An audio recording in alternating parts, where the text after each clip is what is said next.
Inilah skuad baru Harimau Malaya 2026 tanpa kehadiran 7 pemain warisan.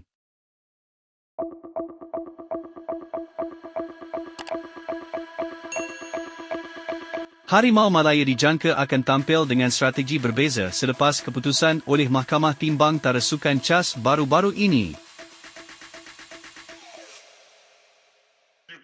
Pengumuman keputusan penuh daripada CAS bertarikh 5 Mac 2026 itu menyaksikan hukuman yang dikenakan oleh FIFA kepada pasukan kebangsaan sebahagian besarnya dikekalkan.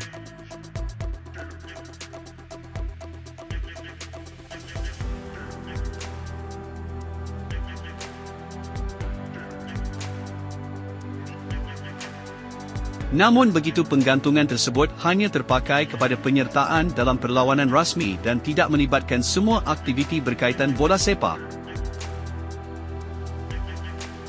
Dengan keputusan ini, skuad Harimau Malaya dipastikan terlepas khidmat 7 pemain warisan terbabit bagi aksi terakhir kelayakan Piala Asia menentang Vietnam.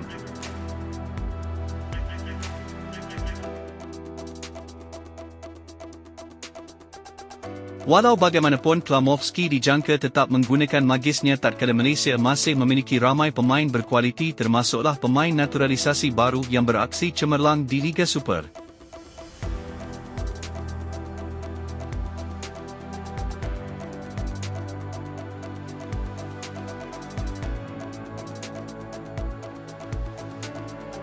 Selain itu, aksi cemerlang barisan pemain negara yang beraksi pada kancah tertinggi bola sepak Asia bersama kelab luar membuka peluang pasukan kebangsaan kekal di barisi pemain berkualiti tinggi.